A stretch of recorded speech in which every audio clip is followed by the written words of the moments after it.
Let's see this question, students. What it is saying? Find the mismatch pair. हमें mismatch pair दिखाना है ना? उसको हमें टिक करना है. Prostatic group एक तरह का co-factor है, and it is not inorganic. No, इसी को टिक करना है हमें. ये inorganic नहीं होता. It is always and always organic. ठीक है ना? अगर हम बात करते हैं prostatic group की, तो it is always organic. है ना? एनसीईआरटी में बिल्कुल लिखा हुआ है, एग्जाम्पल दिया हुआ है. Haem group. अब हीम ग्रुप तो आपने हीमोग्लोबिन में भी पढ़ा है.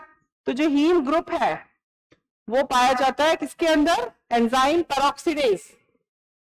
और ये तो ऑर्गेनिक होता है. So it is like this. Ligase ligation का काम करेगा. यस, लिंक करेगा तो दोनों कंपाउंड्स को. ठीक है. मेलोनेट, मेलोनिक एसिड जो उसको हम बोलते हैं, ये कॉम्पिटिटिव इनिबिटर है सक्सिनेट का. सक्सिनिक डिहाइड्रोजिनेस के साथ बाइंड होने की कोशिश करेगा malonate at the active site. Got it और नॉट? सो इसको हम इस तरह से देखेंगे. सपोज ये एंजाइम है और ये एंजाइम का एक्टिव साइट है. ये है सक्सिनेट और बिल्कुल मेलोनेट का स्ट्रक्चर इससे इस तरह से मैच करेगा. So this is malonate,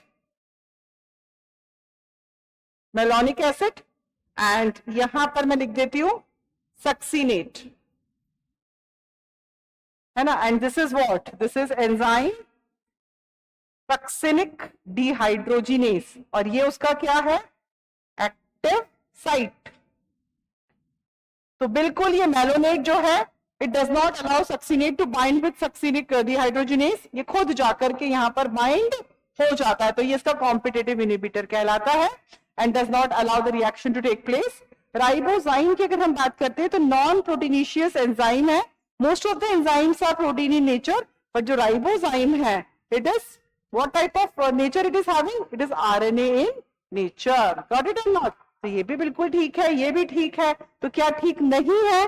prosthetic group inorganic cofactor. तो उसको ऑर्गेनिक लिखना चाहिए था, इसमें इनऑर्गेनिक गलत लिखा हुआ है. सो ए को हम यहाँ पर टिक कर देंगे. I think it will be clear to you.